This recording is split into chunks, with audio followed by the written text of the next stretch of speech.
We had about 100 years learning, from nature developing the theory of quantum mechanics to understand nature. And now we're sort of making modifications to these same principles to really help us to solve, challenges that we have. Microsoft had a secret quantum lab. Now it's shut down, and the reason they closed it is more disturbing than anything they were willing to say publicly. Internal reports sealed, researchers quietly reassigned, equipment packed into crates in the middle of the night. For nearly 2 decades they were hunting something that could break every encryption system on the planet.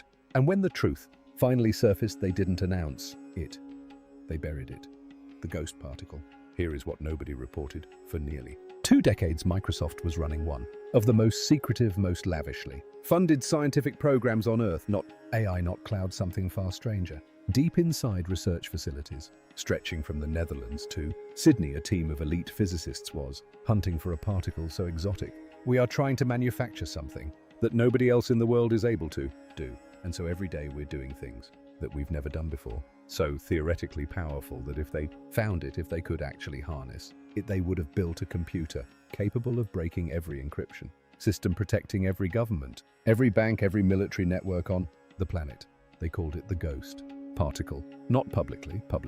Microsoft called it their moonshot, but inside the labs, the researchers who spent years chasing it through nanometer scale wires cooled to temperatures colder than deep space understood the nickname, because no matter how sophisticated the instruments got, no matter how many hundreds of millions poured in, no matter how many Nobel physicists joined the search, the particle wouldn't show itself. It hovered at the edge of detection, present in the mathematics, absent in the data. And then in 2021, something happened that shook the entire field. A landmark paper published in Nature, the most prestigious scientific journal in the world, was retracted, not corrected, not revised, retracted. The data it turned out had not been analyzed with sufficient rigor. Certain results had been selectively presented in a way that overstated the evidence. 3 years of headlines, investment surges, and accelerated timelines built on a foundation that collapsed overnight. The lab didn't survive it. The shutdown that followed was methodical, deliberate, and almost completely silent. Think about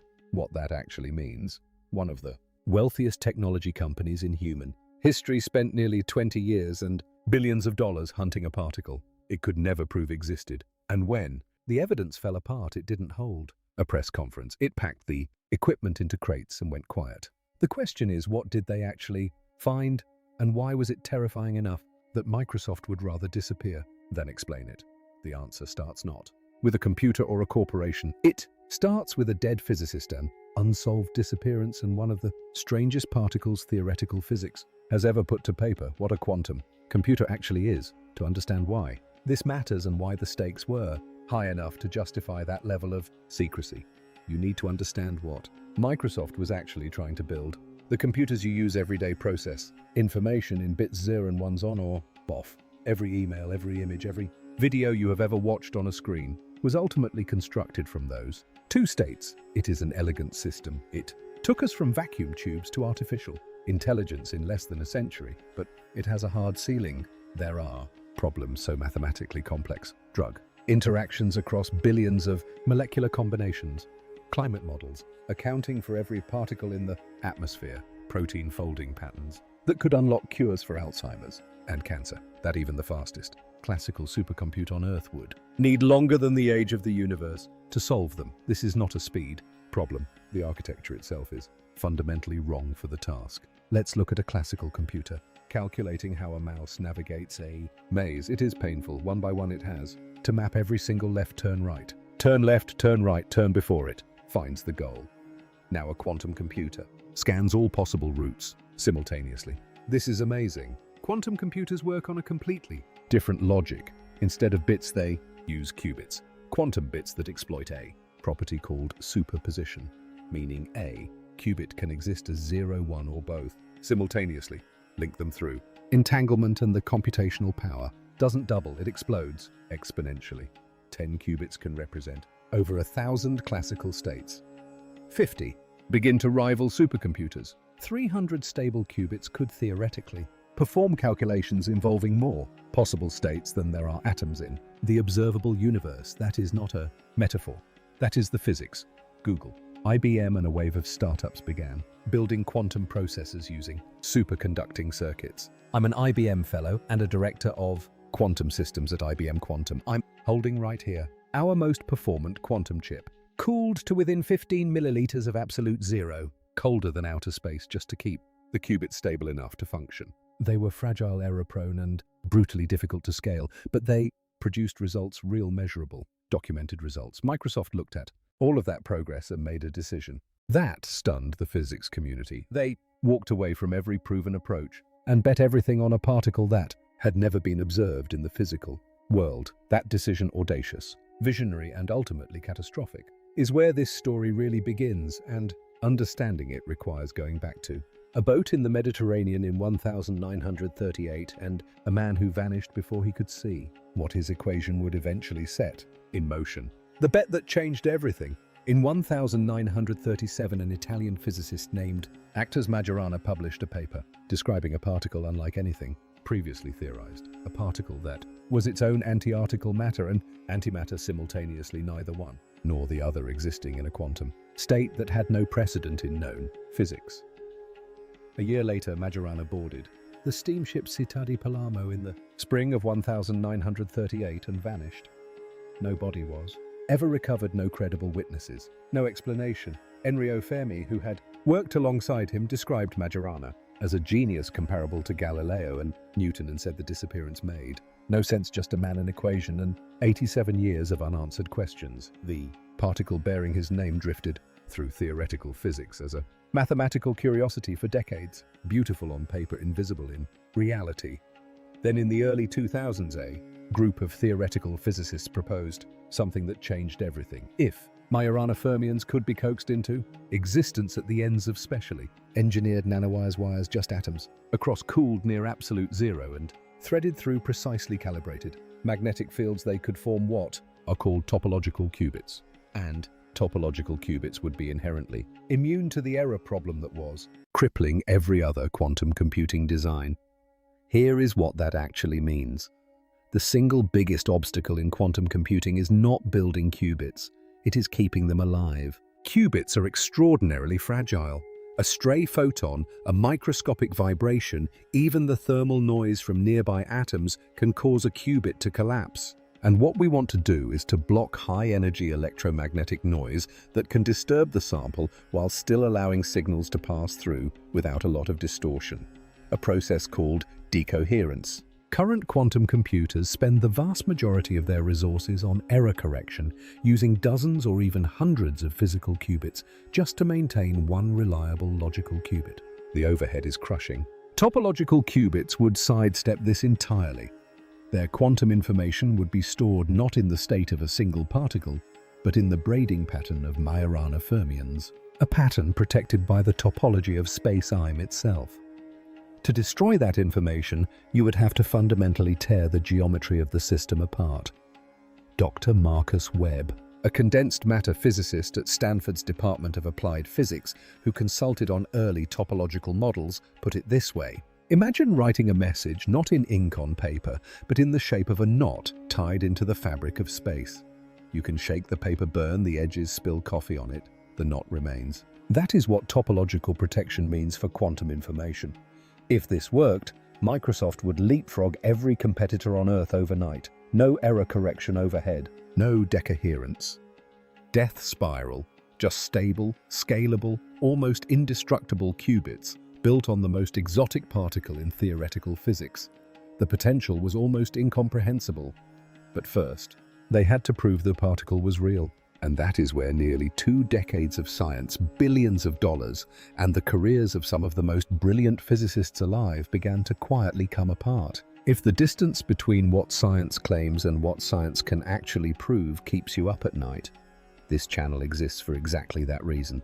Subscribe now. What comes next gets significantly darker. The team and the paper. Microsoft did not approach this halfway. They recruited Leo Calvin-Hoven, one of the most celebrated experimental physicists in Europe, a leading authority on quantum transport at Delft University of Technology in the Netherlands, to lead the experimental effort. They built and funded laboratories across 3 continents, Delft, Copenhagen, Sydney, and Microsoft's own Station Q Research Center at the University of California, Santa Barbara. They constructed custom nanowire fabrication facilities capable of growing semiconductor structures just a handful of atoms across crystal by crystal under conditions of almost surgical precision. The nanowires were made of indium arsenide coated in a thin shell of aluminum, cooled in dilution refrigerators to temperatures far below anything found naturally anywhere in the universe. Most research groups on Earth lacked the infrastructure to even attempt what Microsoft was doing. For years, the team worked quietly, publishing incremental results, refining their methods. Then, in 2018, the moment came. Calvin Hovin's team published a landmark paper in Nature, reporting the observation of a quantized conductance plateau, a specific electrical signature produced when a precise half-integer unit of quantum conductance appeared at the ends of the nanowire. For physicists who had followed the theoretical predictions for years, this was it. This was exactly the signal a Majorana fermion was expected to leave behind. That was the smoking gun, or so it appeared. Headlines erupted worldwide. Funding surged. The timeline for a topological quantum computer seemed to compress from decades to years. Inside Microsoft, the mood was euphoric. The ghost had finally shown up on the instruments. 18 years of effort had produced the evidence the entire field had been waiting for, but it hadn't. And the people who discovered that were some of the same people who had been in the room when the data was collected. When the data didn't hold, other research groups around the world attempted to replicate the results. They couldn't. Independent physicists began raising concerns quietly at first, then with increasing urgency. Some pointed to anomalies in the conductance measurements themselves. Others argued that the observed signatures could be explained by far more mundane phenomena, disorder effects in the nanowires or Andreev-bound states. A known quantum artifact that could mimic a major signal without any exotic particle being present at all. The concern was not that the measurement was fabricated. It was that the team had seen what they were looking for in data that didn't actually show it. That is a subtler and more troubling failure than fraud. It is the failure of motivated reasoning at the edge of what instruments can resolve. Dr. Fatima Shaheen, a quantum physicist at MIT's Research Laboratory of Electronics, who had no affiliation with the Microsoft project, described what it felt like inside the broader community during that period. She was at her desk in Cambridge when she first read the Nature paper and later described sitting with a feeling she couldn't quite name, something between hope and dread. There was this uncomfortable period where everyone wanted it to be true. She said the Majorana fermion was such a beautiful solution to the error correction problem. But science doesn't care about what we want.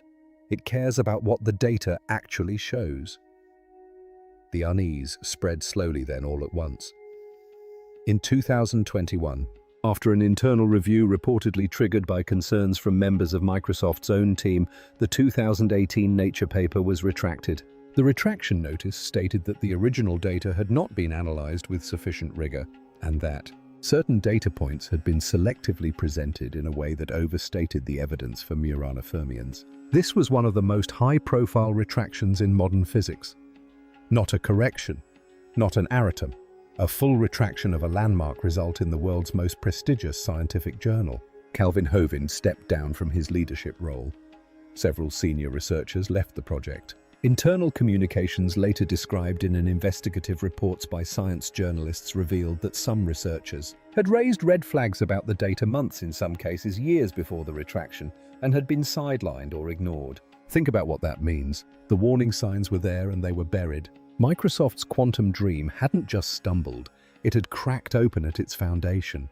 And what came next is the part that almost no one covered: the quiet shutdown. Here is what the headlines missed entirely. Microsoft did not correct course and continue. According to sources familiar with the restructuring, key experimental operations at laboratory sites were scaled down dramatically and without announcement. Equipment was mothballed. Research contracts were not renewed. Early career scientists who had built their entire academic trajectories around the Majorana project, PhD students, postdocs. Junior researchers who had turned down other positions to be part of this program found themselves without positions and without warning. The sprawling multi-continental research operation that had been described internally as the most important scientific project in Microsoft's history was quietly, methodically dismantled. Cryogenic systems, electron beam, lithography tools, dilution refrigerators worth hundreds of thousands of dollars each, capable of sustaining temperatures 15 millikelvin above absolute zero, transferred to other facilities or packed into storage crates and moved out of buildings that had been buzzing with activity for nearly 2 decades. No press conference, no explanation, no transparent accounting of what had gone wrong, just silence. Dr. Anil Kapoor, a postdoctoral researcher who had spent 3 years working on nanowire fabrication at one of the affiliated laboratory sites, described the final weeks in language that has stayed with everyone who heard it. He had been working late one Thursday night running a final calibration on a dilution refrigerator when his supervisor told him that his contract extension had been quietly cancelled. He described standing in the lab hallway, looking back through the window at equipment he had learned to operate with something close to intimacy. The precise sequence of steps to bring a refrigerator down to 15 millikelvin without introducing vibration. The specific sound the vacuum pumps made when everything was running correctly, knowing he would never run it again. 1 month we were being told we were building the future of computing, he said. The next month we were packing instruments into crates. There was no formal announcement, no farewell. The funding just stopped. He was not alone. Across the affiliated sites, researchers described the same experience. A gradual, confusing withdrawal of resources that no one formally announced and no one formally explained. Grants that had been assumed were silently not renewed. Equipment requests that had been pending for months were quietly denied. Meetings that had been weekly became monthly, then stopped being scheduled at all. The project didn't end with a decision. It dissolved by omission. For the researchers who had given years. In some cases, the defining years of their early careers to this program, the shutdown was not simply a professional setback. It was a disorientation. They had turned down other positions. They had structured their research identities around this bet. They had genuinely believed that they were close. And then the door closed, and no one told them what had actually been found on the other side. This is the part that should concern everyone, not just the scientists. Everyone. Because Microsoft was not the only one in the room, and the stakes were never just about a company's market position. The pressure that distorts everything. The major interferon controversy exposed something far larger than a single retracted paper or a single corporate miscalculation. Governments around the world have been pouring billions into quantum computing programs, driven not by scientific curiosity, but by national security terror. Here is what that means in practice. A large-scale, fully functional quantum computer, the kind Microsoft was trying to build, could theoretically decrypt the encryption protecting military communications financial systems. Nuclear launch protocols and critical infrastructure. Every major power on Earth knows this. Every major power is racing to get there first. That pressure doesn't just accelerate research, it distorts it. When careers, funding, and national prestige all depend on demonstrating forward progress, the line between genuine discovery and wishful interpretation of ambiguous data can vanish in ways that are almost impossible to see in real time, even for the researchers themselves. The people in these labs are not frauds, they are not conspirators. They are extraordinarily talented scientists operating under extraordinary pressure in a field where the underlying physics is still not fully understood. Asked to produce definitive answers about phenomena that exist at the absolute edge of what instruments can measure, combination, external pressure, ambiguous data and instruments operating at their limits, is the recipe for exactly what happened to Microsoft's 2018 Nature paper. Microsoft's experience was not isolated. Google's 2019 claim of quantum supremacy, the assertion that their Sycamore processor had performed a calculation that would take a classical supercompute 10,000 years, was immediately challenged by IBM, which argued that with optimized classical algorithms, the same calculation could be done in days. The broader quantum computing industry has attracted over $35 billion in investment since 2015. Companies have gone public on the promise of machines that in many cases still cannot outperform a standard laptop for any practical real-world task. Here is what nobody reports. The gap between quantum computing's theoretical promise and its current practical reality is not a gap that is visibly closing. It is a gap that keeps getting reframed. The goalposts shift. The definitions of breakthrough stretch. The announcements keep coming, and the independent verification keeps lagging months or years behind. The investors writing those checks are not physicists. They are betting on a future they have been assured is inevitable by researchers who often understand better than anyone how far that future actually remains. And Microsoft's Majorana saga sits at the most painful intersection of that gap.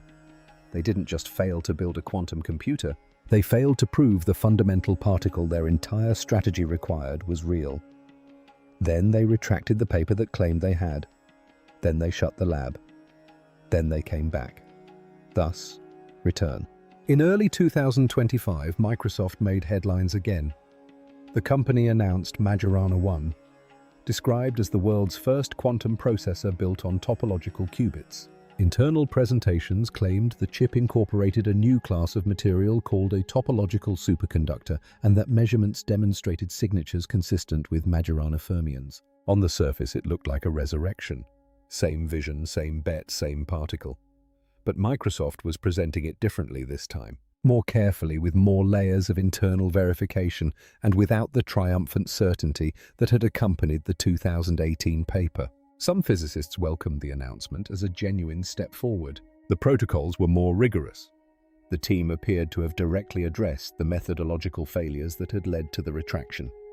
The measurement techniques had been redesigned. The tone out of Redmond was notably more cautious. Less a declaration of victory, more a claim of progress requiring verification. That at least was the lesson the previous 3 years seemed to have taught. But others were not reassured, because the lesson was not just about methodology. It was about institutional incentives, and those had not changed. Dr. Priya Natarajan, a theoretical physicist and science historian at Yale University, who has spent years studying how breakthrough claims propagate and collapse in physics communities, was direct about it. People like me have been pushing for a long time from the theory side, saying there's no reason to believe that black holes can form in only one way, which is stellar. Remnants that there ought to be multiple pathways. And similarly, there could be many kind of different environments that we have not considered where galaxies could form. She was in her office in New Haven when the Majorana 1 announcement landed in her inbox, and her reaction was not excitement. The history of the Majorana fermion, she said, is littered with premature announcements. We have been here before. The community wants to believe. Microsoft wants to believe, but belief is not evidence. What we need is independent replication by groups with no financial or reputational stake in the outcome. That replication has not occurred. The Majorana 1 chip remains proprietary. The detailed experimental data has not been made available to the broader physics community. The scientific verdict, if one exists at all, is suspended in the same uncomfortable place it has always been, just past the edge of what anyone can confirm from the outside.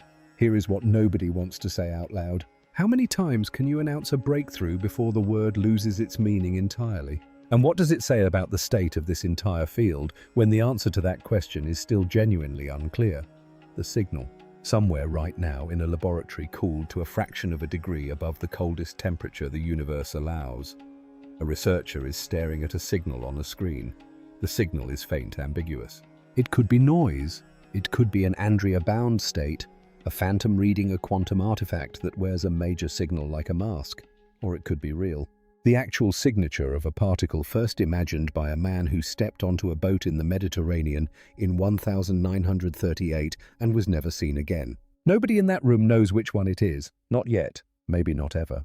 The Majorana fermion has now been chased for nearly 90 years. First as an equation, then as a theoretical prediction, then as a billion-dollar corporate program spanning 3 continents in 2 decades. It has survived the man who imagined it, the lab that tried to build it, and the retraction that briefly seemed to end the search. It keeps doing the same thing. It hides just past the edge of certainty in the exact place where data stops being data and starts being interpretation. Here is the thing about that place. It is the most dangerous place in science. Not because the researchers who work there are reckless or dishonest, because the instruments operating at the extreme limit of their capability cannot always tell the difference between a genuine signal and a beautiful artifact. Because human beings are pattern recognition and machines. And when you want something to be true badly enough, the patterns appear whether they are there or not. Microsoft learned this in the hardest way a scientific institution can learn anything publicly, in the pages of Nature with the retraction notice as the record. The lab may have gone dark, but the question it was built to answer hasn't moved. It is still there, embedded in the physics of the universe, waiting for instruments sharp enough, protocols rigorous enough, and researchers honest enough to see it clearly. What if Majora 1 is actually what it claims to be, and the independent replication, when it finally comes, confirms it? What does a stable topological quantum computer mean for encryption, for medicine, for the borders between nations racing to build one first? And here is the question underneath all of it. The one that the shutdown, the retraction, the sealed reports and the quiet crates being loaded in the middle of the night were all in their own way trying to answer. How do you distinguish between a dead end and a detour when you are standing in the middle of one? In physics, the answer has sometimes taken decades. Ladies and gentlemen, we have detected gravitational waves. We did it. LIGO searched for gravitational waves for 40 years before finally hearing two black holes collide. The Higgs boson was predicted in 1964 and confirmed in 2012. The history of physics is full of hunts that looked finished until they weren't. The Majoran of Fermion has been waiting since 1937. That is a long time, but it is not by the standards of how long the universe has been keeping its secrets. A very long time at all. The instruments inside that darkened lab in 2025 are extraordinary. The physicists are brilliant. And the universe, as always, is under no obligation to cooperate on a timeline that fits a corporate roadmap or a journal publication schedule or a government funding cycle. What else don't we know? If stories like this keep you up at night, stories about the gap between what the most powerful institutions on Earth claim and what the evidence actually shows, subscribe. We are just getting started.